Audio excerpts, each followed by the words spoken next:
A'udzubillahi minasyaitonirrajim. Bismillahirrahmanirrahim. Astaghfirullah rabbi wa atubu ilaih. Walhamdulillahirabbil alamin. Tsumma sholatu wassalamu ala asyrafil anbiya'i wal mursalin. Habibina wa habibi rabbil alamin Abil Qasim Muhammad. Allahumma shalli ala Muhammad wa ala alihi at-tayyibin at-tahirin al-ma'sumin al-muntajabin. Amma ba'du. Assalamualaikum warahmatullahi wabarakatuh. Allahumma antiqni bil huda wa alhimni taqwa. Pembahasan kita sekarang halaman 53 bagian sifat ketiga yaitu hidup. Nah, dalam penjelasan mengenai hidup ini dalam matan dikatakan qala as-salisatu annahu ta'ala hayyun la annahu qadirun alimun fayakunu hayyan bid-darurah. Nah, di sini dikatakan bahwa yang ketiga itu adalah sifat hidup. Dan kenapa hidup? Karena Allah Maha Kuasa dan berilmu. Oleh karena itu dia hidup secara ilmu mudah, secara necessary. Kemudian ana baca dulu matanya sedikit. Aqulu min sifatihi as-subutiyah kaunuhu ta'ala hayyan. Salah satu sifat positifnya adalah hidup. Sifat positif dan sifat negatif. Negatif bukan jelek, negatif yakni yang harus ditiadakan dari Tuhan. Positif yang harus ditetapkan pada Tuhan. Faqala al-hukama Abul Husain Al-Basri hayatuhu. Nah, menerjemahkan hayat, hidup itu apa? Ibaratun an sihhati ittisafihi bil qudra wal ilm. Yani bisa disifati dengan kuasa dan ilmu. Wa qalatil asy'ariyatu hiya sifatun zaidatun ala dzatihi mughayyiratun li hadhihi sihhah. Hayat itu sifat yang selain zat Allah, ini zaid, lebih dari zat Allah. Mughayyiratun li hadhihi sihhah, yani berbeda dari apa sihhah ini? Sihhatu ittisafi itu tadi. Yani kan di atas diterjemahkan sihhatu ittisafil bil qudrati wal ilm. Yani hidup yakni bisanya disifati dengan kudrat, kuasa dan ilmu. Kebisaan disifati dengan kudrat dan ilmu itulah yang disebut hidup. Nah, Asy'ariyah mengatakan bukan kebisaan itu. Selain dari kebisaan itu dia punya makna tersendiri yakni hidup. Wal haqqu huwal awal, yang benar adalah yang pertama, idil asal adamuz zaid. Yang benar adalah yang pertama karena yang asal, yang dasar, yakni keimanan dasar, ilmu dasar, kalam dasar, patokan dasar kita terhadap keimanan kita kepada Tuhan itu apa? Tuhan tidak punya sifat yang lebih. Kan pokoknya itu. Pokoknya tauhid di Ahlul Bait ya ini apa? Tuhan tidak, yani sifatuhu ainu zatihi. Wal bari ta'ala qasabata annahu qadirun alimun fa yakun hayyan bid-darurah wa huwal matlub. Oleh karena itu, dan kita sudah buktikan sebelumnya bahwa Tuhan itu Maha hidup dan Maha kuasa. Oleh karena itu dia hidup. Itu kurang lebih terjemahan letter lekas ada alfaz, terjemahan lafaz. Nah, sekarang kita bahas sedikit ini. Hayyun yakni hidup. Hidup yakni yang bisa, menurut buku ini, hidup yakni yang bisa disifati dengan kuasa dan ilmu. Dan karena dulu sudah pernah dibahas kuasa dan ilmu, maka berarti Tuhan itu hidup. Nah, ini yang dulu saya pernah kasih isyarat sama antum bahwa ketika mau menjelaskan ilmu, dibilang apa? dia berilmu karena dia hidup. Betul? Annahu ta'ala alimun li'annahu fa'ala al-af'al muhkama al-mudkana wa kullu man fa'ala dzalika wa huwa alimun bid-darurah. Terus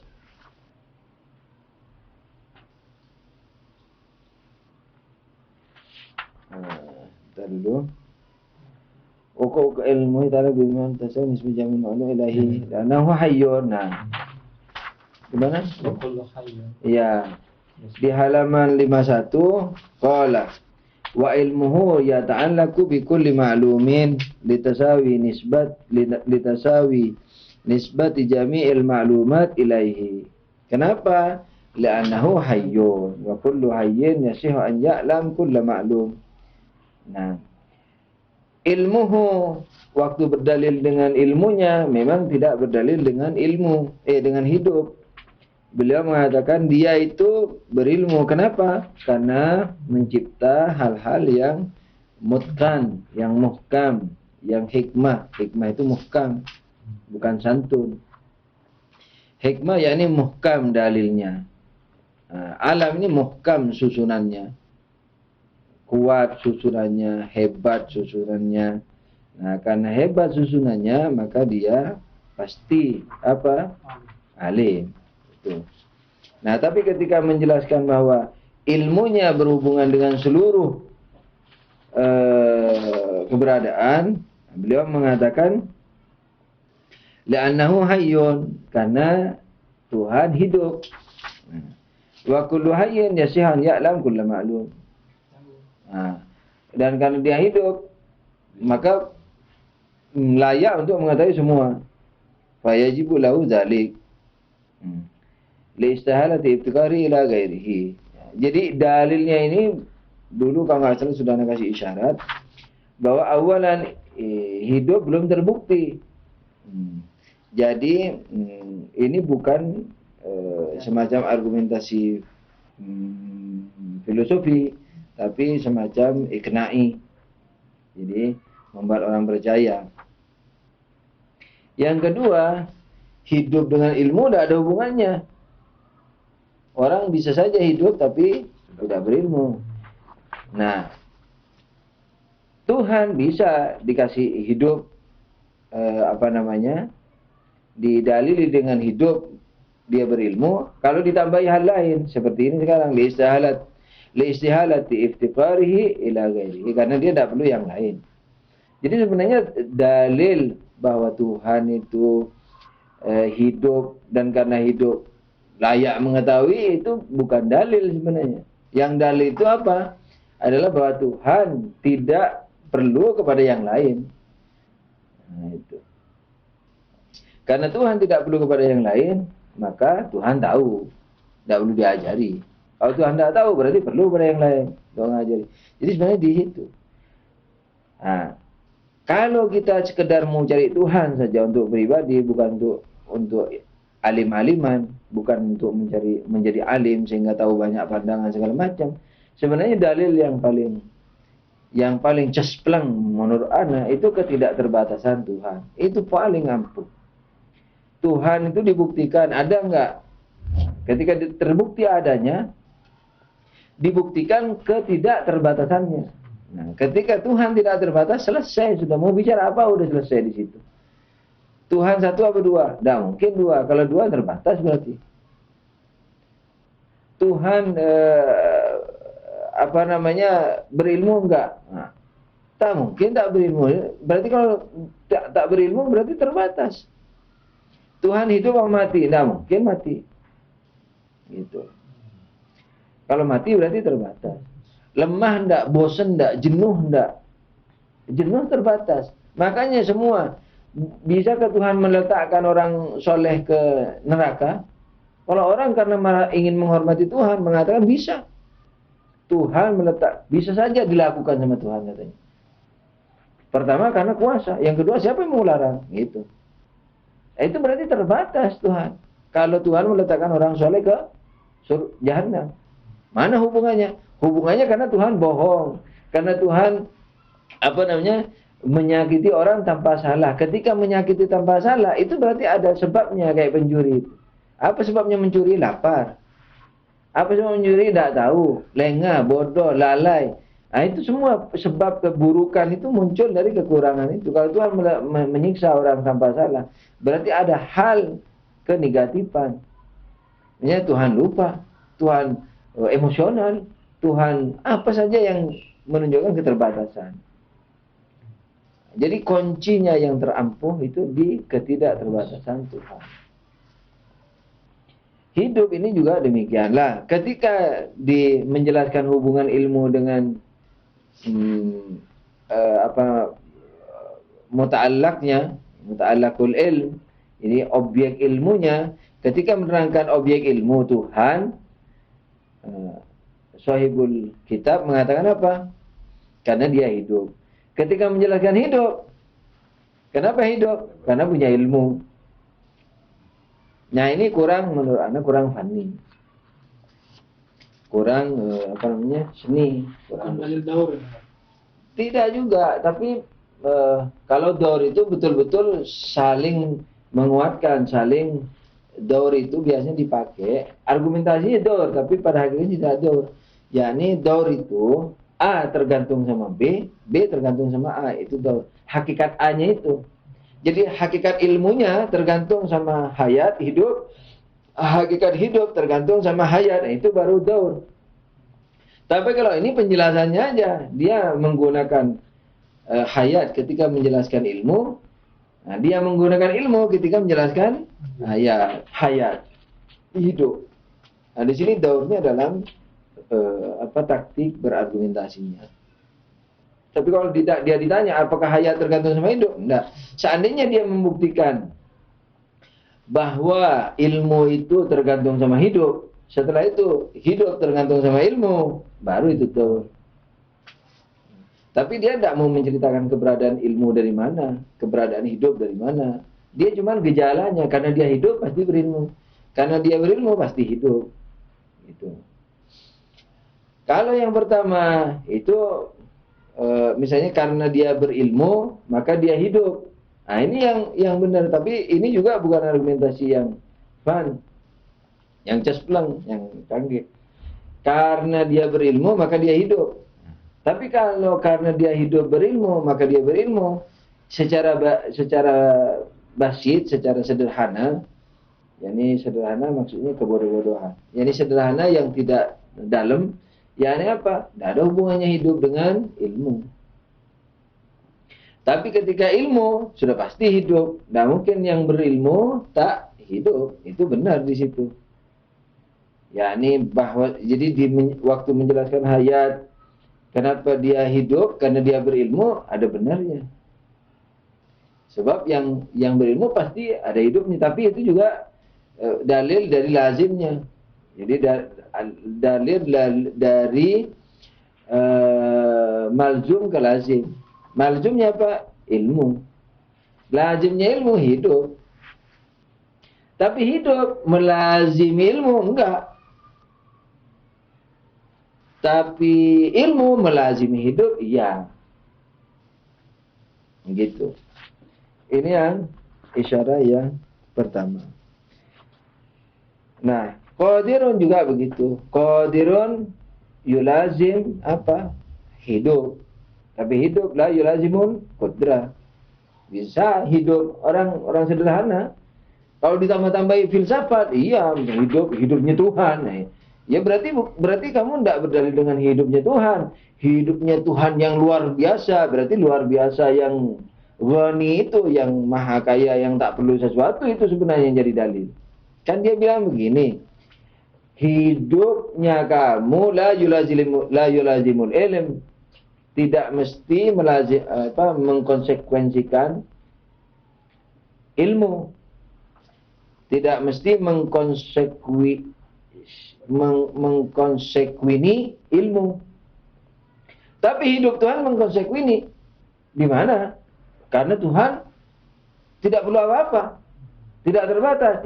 Berarti kau sebenarnya tidak berdalil dengan hidupnya Tuhan, dengan ketidakterbatasan Tuhan di situ. Kan makanya tambahi li istihalati ibtikari ila ghairihi. Berarti ini sebenarnya. Tapi kalau hidup saja, Tidak mulazamah, tidak saling melazimi, tidak saling mengkonsekueni. Kenapa saya paksakan konsekuen ini? Karena lazim dalam bahasa Indonesia biasa. Padahal lazim yang kita maksudkan di sini adalah lazim yang mengakibatkan, yakni yang mengkonsekueni, konsekuennya begitu. Tapi konsekuennya panas. Kelaziman zat. Kelaziman, Kelaziman zat. Kelaziman zat. Bisa kayak gitu. Nah, yang ketiga itu isyarah kedua. Isyarah ketiga menurut Al-Fakir lebih bagus li'annahu halakal hayat. Itu paling enak. Misalnya annahu ta'ala hayyun li'annahu halakal hayat. Karena dia mencipta kehidupan. Kenapa halakal hayat hayatun? Li'annahu apa? Faqidu syai' la yu'ti, yang tak punya tak mungkin memberi. Ya ketika dia memberi kehidupan, berarti dia hidup. Anda juga heran, kenapa tidak lewat situ? Kan seperti itu. Allah maujud tidak? Maujud. Kenapa? Li'annahu khalaqal asya'. Karena mencipta keberadaan. Karena mencipta keberadaan, maka dia ada. Tidak mungkin mencipta keberadaan kalau tidak ada. Gitu. Di sini argumennya apa? Arti ada dahulu mendahului kalau khalaqa itu. Iya. Halakah yang mendahului Tuhan. Ya berarti hayun ini yang kedua muncul. Nah, jadi kita tahu dari lazim ke malzumnya. Jadi karena Allah mencipta hidup, berarti Allah punya kehidupan. Sebab yang tak punya tak mungkin memberi. Kita dulu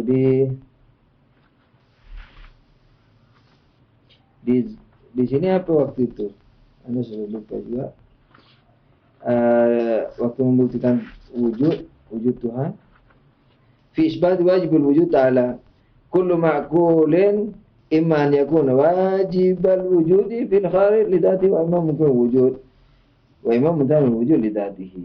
Terus al-ula fi khawasil wajib li dzatihi.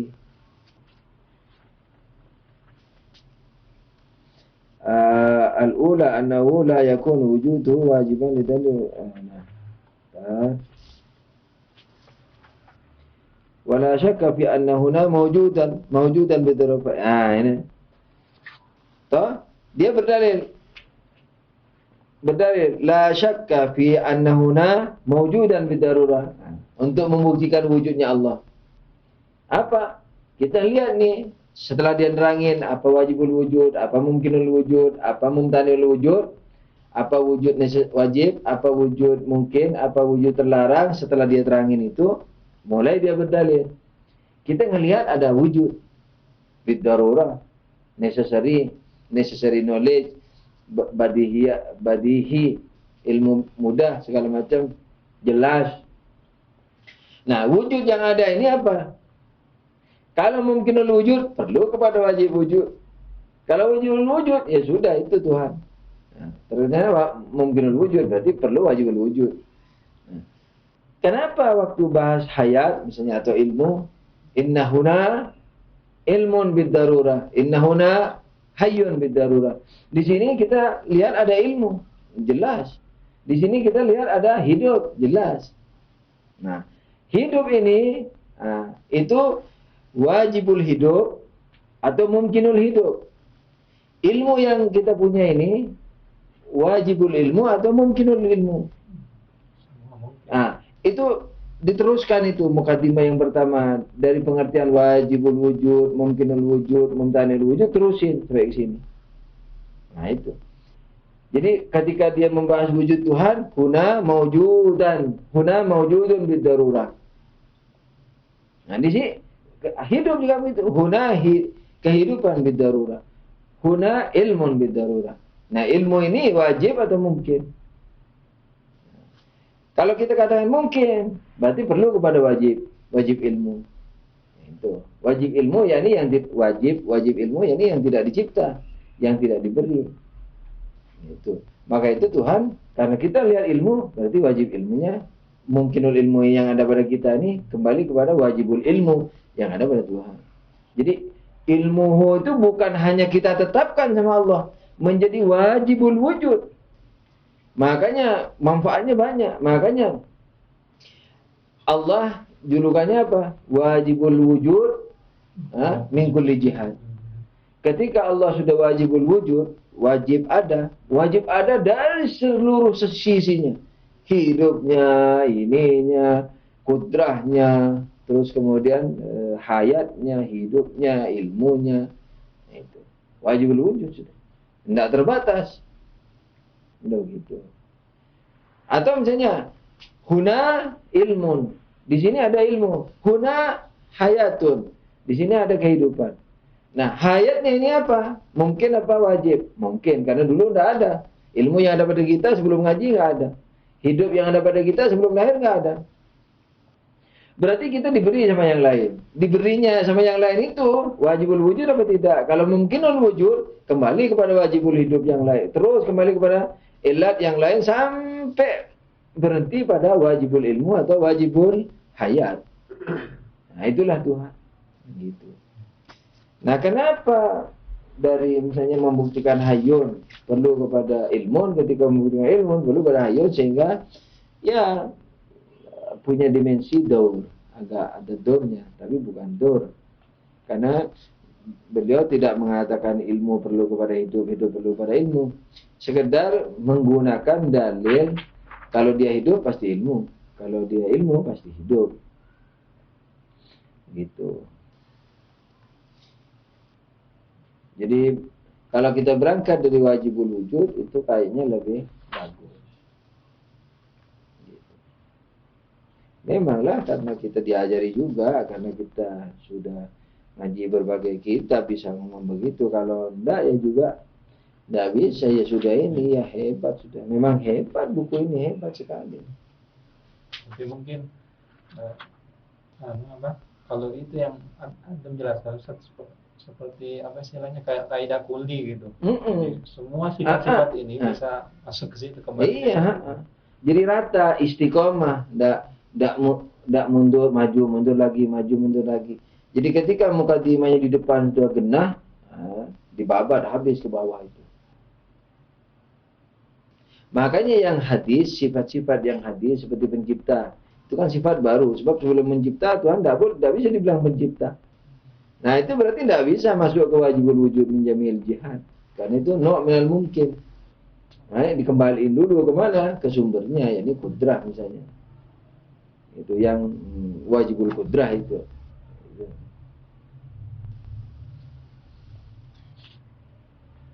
Mari kita baca sekali lagi. Al-hayatu. Qala as-salisatu annahu ta'ala hayyun li'annahu qadirun alimun fayakunu hayyan bid-darurah. Berkata yang ketiga adalah bahwasanya Allah hidup. Kenapa hidup? Karena dia maha kuasa dan berilmu. Maka itu dia hidup secara mudah. Adik, apa aja?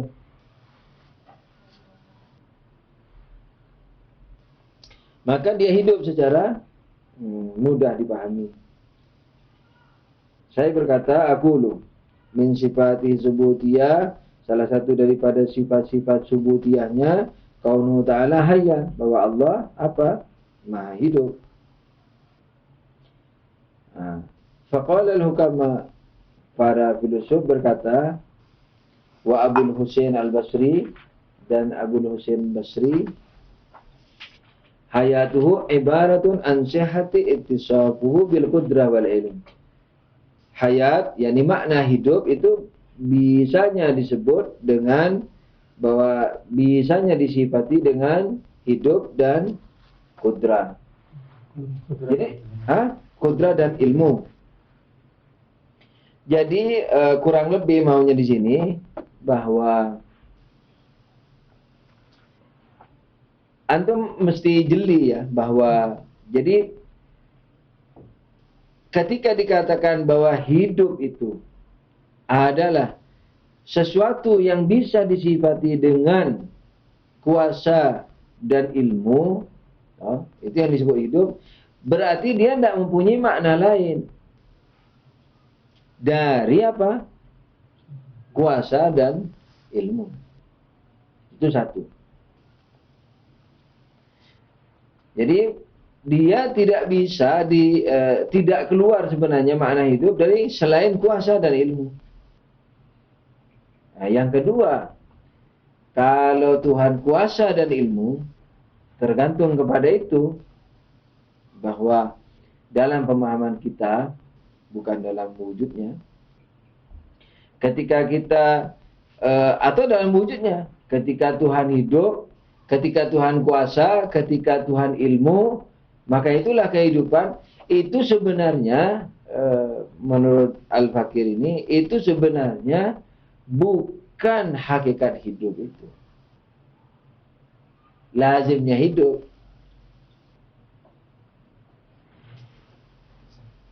Lazimnya hidup, misalnya beraktivitas. Lazimnya hidup, mengetahui. Itu pun lazimnya yang bukan lazim akli, lazim khafif. Jadi, tapi kalau, jadi tidak mesti, jadi tidak terbayang bagi akal, bahwa kalau hidup itu mesti berilmu. Bahwa kalau hidup mesti beraktivitas. Nah, bisa aja tidak ada aktivitasnya. Tidak ada kekuasaannya. Nah, tapi kalau dibalik, bahwa kuasa dan ilmu bisa melazimi, bisa mengkonsekueni apa? Hidup. Anda ini sekarang mau masuk ke bab hidup itu, makna hidup yang digambarkan di sini. Nah, jadi barangkali dengan mukadimah ini kita mesti mencari pemahaman lain tentang hidup. Kan gampangan. Mati tidak beraktivitas, hidup beraktivitas. Mati tidak bisa tahu, hidup bisa tahu. Bisa tahu, mestinya setidaknya begini. Makanya dikasih sehat. Bisa. Ibaratun an sihati ittisafi, kalau bisa disifati dengan tetap, tapi jadi tetap tidak bisa atau dibelain, bisanya disifati dengan hidup dan aktivitas. Kuasa lah, kuasa itu bisa aktivitas. Jadi antum duduk itu sudah kuasa, karena tanpa kekuasaan antum tidak bisa duduk. Kuasa tidak harus mencipta, kuasa aktivitas. Nah, bisanya disifati dengan kuasa dan aktivitas atau ilmu, kok kuasa dan aktivitas. Bisanya disifati dengan kuasa dan ilmu. Itu sebenarnya bukan kemestian, bukan konsekuensi dari kehidupan. Tapi tanpa kehidupan nggak bisa dua-duanya itu. Hidup tidak mengkonsekueni ilmu dan kuasa. Nah, tapi ilmu dan kuasa melazimi mengkonsekueni apa? Hidup. Di kuasa dan ilmu tanpa hidup nggak bisa. Hidup tanpa ilmu dan kuasa bisa. Yang ketiga, ini yang halus ini. Jadi penggambaran hidup Tuhan ini sebenarnya seputar keaktivitas dan ilmu. Padahal yang kita rasakan hidup itu makna lain. Jadi lazimnya. Seperti Ali tidur enggak? Misalnya itu. Ali tidur. Nah, ketika Ali tidur tidak beraktivitas. Nah, gitu. Tapi dia mau bilang apa? Enggak, Ali belajar. Kenapa belajar? Karena dia tidak tidur. Nah, kan tidak lazim itu. Tidak tidur, tidak mesti belajar. Tapi kalau tidur, sudah mesti tidak belajar. Nah, dia mau menerangin, karena hidup itu beraktivitas, dan Tuhan beraktivitas berarti hidup. Dia mau begitu bilangnya. Padahal tidak mesti beraktivitas. Jadi, nih konklusinya, konklusi sementara, hidup itu seputar aktivitas dan ilmu. Jadi sebenarnya tidak keluar dari mana ilmu itu sendiri. Tidak keluar dari mana kuasa itu sendiri. Padahal hidup makna lain. yang bisa melazimi, yang bisa mendatangkan aktivitas dan ilmu. Tapi hidup lain. Hidup ya hidup. Makanya juga pusing itu. Hidup ini mau apa arti hidup? Coba antum apa arti hidup? Coba. Ya susah. Jadi tidak salah sepenuhnya. Ya hidup ya aktivitas yang gitu. Makanya kadang-kadang kamu tidak ada aktivitas. Nah, tidak punya aktivitas, tidak punya kegiatan. Tidak apa artinya hidup? Kalau tidak beraktivitas, gitu sering. Itu jadi bersumber kepada pemahaman umum. Dan sekali lagi itu pun tidak melazimi, tidak mengkonsekuensi. Bisa mengakibatkan, tapi nggak mesti. Nah, terus hidup mau diapain itu? Apa makna hidup? Kalau ilmu gampang menggambarkannya. Kuasa gampang mencipta, wah hebat. Ilmu mengetahui. Kalau hidup, jadi dia menjelaskan tanda-tanda kehidupan. Nah, apa? Bisa beraktivitas, bisa mengetahui. Jadi mungkin kembali kepada yang tadi itu. Hidup yang kita rasakan ini sudah. Badihi. Jadi hidup itu kayak wujud jadinya. Badihi. Kalau diterangin tambah pusing. Kalau ditakrif tambah pusing. Iya, kalau hal yang badihi itu antum takrif, antum definisi, hancur definisinya. Jadi hidup badihi. Paling enak.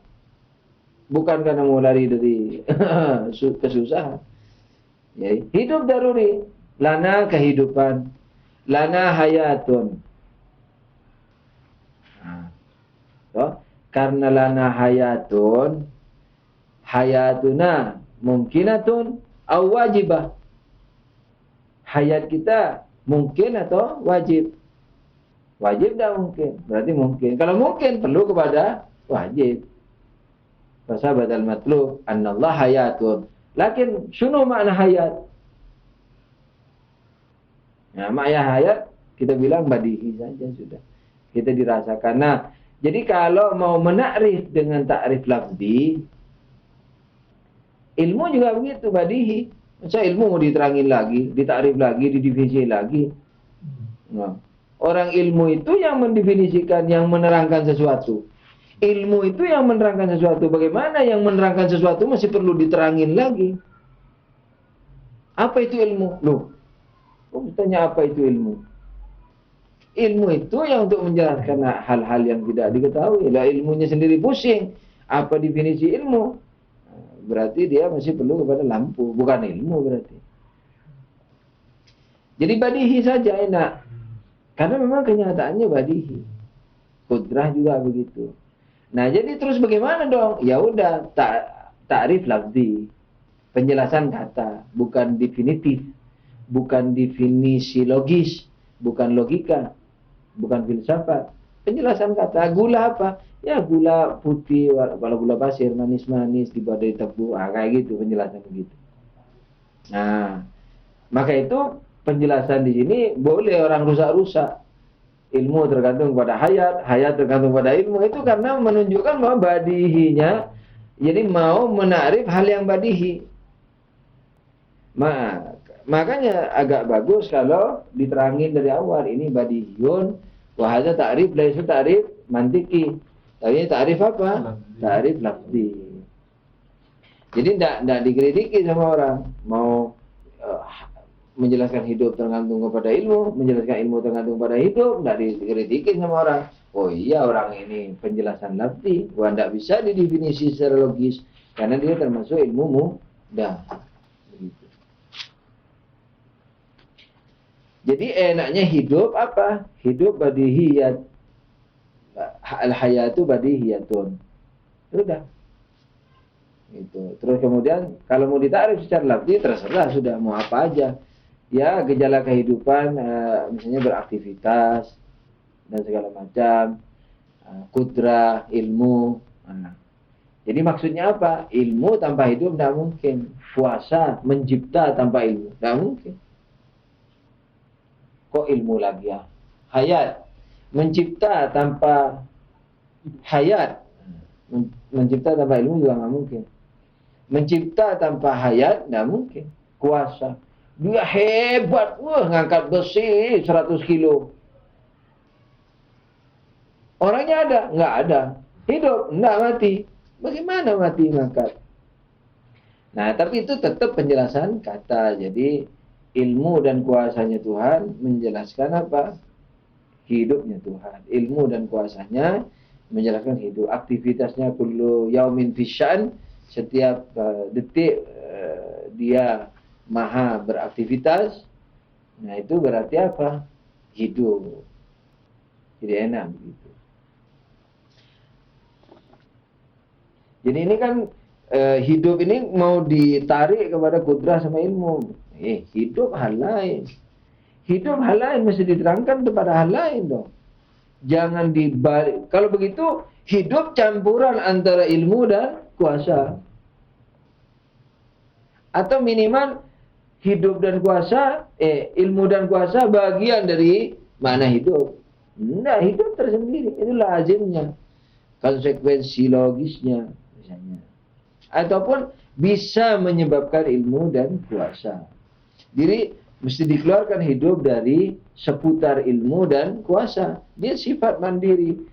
Dapat dirasakan oleh kita dengan ilmu badihi. Gitu. Enaknya menurut anda lebih enak. Ala kulli hal, Allahu a'lam. Ibaratun, yani faqala al-hukama wa Abu Husain al-Basri, hayatuhu ibaratun an sihhatihi an sihhati ittisafihi bil qudrah wal ilm. Bisanya disifati dengan kudrah dan ilmu. Bisa nangkep ya yang saya terangkan? Wa qalatil asy'ariyatu hiya sifatun zaidah ala dzatihi mughayiratun li hadhihi sihhah. Yani sihhatu ittisafi. Asy'ariyah bilang apa? Sifat zaid. Yani sifat selain zatnya. Sifat lebih itu maksudnya apa? Yani selain zatnya. Kalau sifat tidak lebih, hakikat zatnya itu. Ini enggak, selain makna zat, ada sifat lebih yang lain, yakni apa? Ilmu atau hidup. Dalam hal ini hidup. Nah, hidup ini kalau mengikuti Asy'ariyah apa? Hidupnya Tuhan lain daripada makna zat Tuhan. Hidup. Kita juga lain tadinya, tapi lain pemahaman. Makanya antum mungkin mengejar ada tadi toh. Ketika hidup lain daripada ilmu dan kuasa. Nah, ketika hidup lain dari ilmu dan kuasa dirasakan dengan daruri, dengan ilmu mudah. Nah, kalau begitu hidup juga lain dari zat. Itu dapat kita rasakan secara badihi. Zat sendiri, sifat sendiri. Nah, jawabannya apa? Bilangnya na'am begitu, tapi dalam pahaman. Dalam argumentasi yang kedua, ketika kita katakan kalau zat dan hidup dan ilmu dan kudrah ini berbeda-beda, berarti masing-masing mahdud. Karena masing-masing mahdud, berarti Tuhan rangkapan dari mahdud-mahdud. Walaupun sangat luas, zatnya sangat luas tapi mahdud, hidupnya sangat luas tapi terbatas, ilmunya sangat luas tapi mahdud dan seterusnya. Campuran dari mahdud juga mahdud. Campuran dari yang terbatas sekalipun luas tetap terbatas. Nah, dalil kedua kita mengatakan gitu. Tapi pemahaman hidup daruri lain dari zat. Mafhumnya. Pahaman. Nah, pada Tuhan kita kepentok dengan argumentasi bahwa Tuhan tidak terangkap. Sebab kalau terangkap mahdud, terbatas. Oleh karena Tuhan tidak terbatas berarti tidak mungkin mahdud. Karena Tuhan tidak terbatas berarti tidak mungkin mahdud. Dan karena Tuhan tidak mungkin mahdud berarti tidak mungkin terangkap dari mahdud dari yang terbatas. Itu.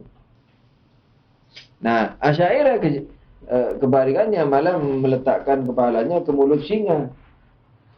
Dari awal dia lantang mengatakan apa? Asy'ariyah mengatakan zaid. Nah, kalau zaid berarti mahdud. Kenapa kalau zaid mahdud? Karena ada zat, ada hidup. Hidup katanya bukan zat itu. Zat itu bukan hidup itu kayak pemahaman kita. Tapi dia argumentasi mengatakan memang lain daripada zat itu. Nah, kalau lain daripada zat dan dia menjadi sifat daripada zat, hidup ini berarti apa? Tuhan tercampur dari zat dan hidup. Ketika tercampur dari zat dan hidup, Asy'ariyah tidak bisa mengatakan hidup Tuhan tidak terbatas.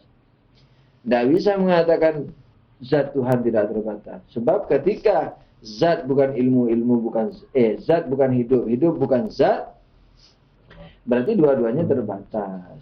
Begitu. Makanya dikatakan wal haqqu huwal awwal, yang benar yang pertama. Nah, al asal adamuz zaid, karena yang pokok, yang dasar tidak boleh ada sifat yang zaid. Tidak boleh ada sifat yang lebih. Yakni apa maksudnya lebih? Selain zat. Makna mandiri, maknanya mandiri. Keberadaannya tidak mandiri, tergantung kepada zat. Nah, itu yang tidak boleh ada. Sifat ilmu pada manusia, mandiri pahamannya dari manusia. Tapi bergelantungan pada manusia. Zat manusia, dia membutuhkan zat manusia. Ilmu yang ada pada manusia memerlukan kepada zat yang ada pada manusia itu. Yani zat manusia. Tanpa zat manusia, ilmu manusia kagak ada. Tidak mungkin ada. Tapi pemahamannya mandiri. Zat manusia mandiri, ilmu manusia mandiri. Keberadaannya tidak mandiri. Nah, Tuhan tidak boleh begitu. Nah, Tuhan pemahamannya mandiri, ilmu Tuhan mandiri, zat Tuhan mandiri, hidup Tuhan mandiri, zat Tuhan mandiri. Tapi keberadaannya satu, tidak bergantung. Keberadaan manusia mandiri, pemahaman manusia mandiri, pemahaman ilmu manusia atau hidup manusia mandiri. Keberadaannya, nah, hidup ini dengan manusia bisa satu, ilmu tergantung kepada manusia. Hidup juga tergantung kepada manusia. Tanpa ada manusia, tak ada hidup manusia. Hidup binatang lain ada, tapi hidup manusia nggak ada. Gitu. Tanpa manusia, tak mungkin ada ilmu manusia. Ilmu lain, malaikat ada, ilmu manusia nggak ada. Jadi, manusia mandiri pemahamannya, hidup manusia mandiri pahamannya, ilmu manusia mandiri pahamannya, tapi keberadaan ilmu manusia dan hidup manusia tergantung kepada zat manusia. Di Tuhan bagaimana? Di Tuhan tidak bisa begitu. Zat Tuhan pemahamannya mandiri. Pemahaman kita kepada zat Tuhan mandiri. Pemahaman kita kepada ilmu Tuhan mandiri. Kepada hidup Tuhan mandiri. Tapi keberadaannya tidak bisa dikatakan ilmu Tuhan dan hidup Tuhan tergantung kepada zat Tuhan. Tidak boleh. Tapi dikatakan apa? Ainu zatihi, hakikat zat Tuhan. Itu yang pokok. Wal bari ta'ala qad sabata anhu qadirun. Nah, tapi dalil bahwa Tuhan kuasa, dalil bahwa Tuhan berilmu, itu benar dipakai kan? Dia mengatakan apa? Hidup. Berarti hidup karena Tuhan qadir, karena Tuhan ilmu. Wal haqqu huwal awal idh al asl adamu zaid. Wal bari ta'ala qad sabata annahu qadirun alimun fayakun hayyan bidarurah wa huwal matlub. Oleh karena itu dia hidup, maka matlub. Padahal tidak terlalu matlub. Ya, karena memang ada konsekuensi. Kalau dari hidup memang kalau dari ilmu dan kudrah memang fawal matlub gitu. Tapi kalau berangkat, jadi masih benar lah ini argumen. Tapi kalau yang hidup dengan dalil ilmu itu yang kurang benar.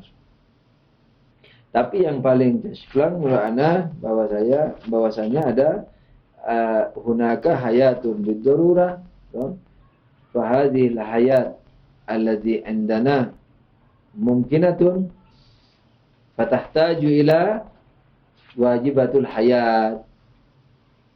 Allah Ta'ala hayyun sabatal matlub.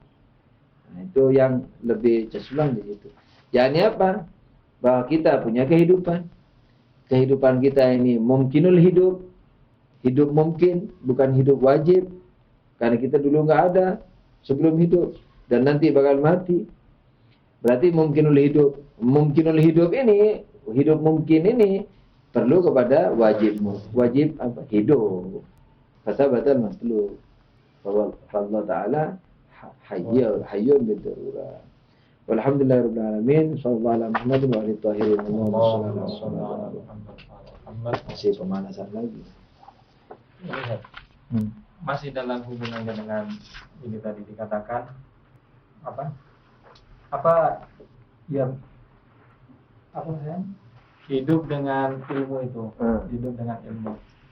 Dia kan sepertinya ini berdalil dengan kelaziman itu. Maksudnya ilmu ini kelaziman hidup.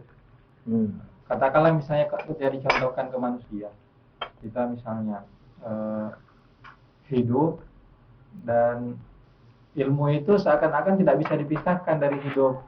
Katakanlah misalnya ilmu itu ketika dikatakan ada juga misalnya ilmu uzuri misalnya, katakanlah yang paling dekat.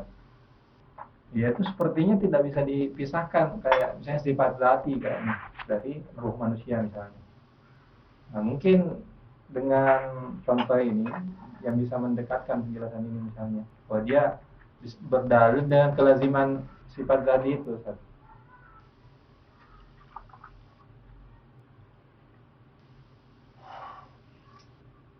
Bisa juga kita belain dengan ilmu huduri.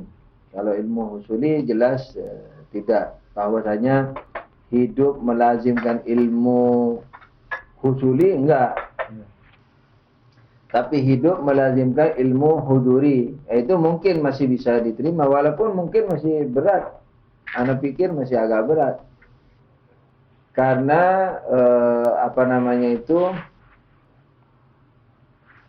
seperti banyak kehidupan yang mungkin susah untuk dibilang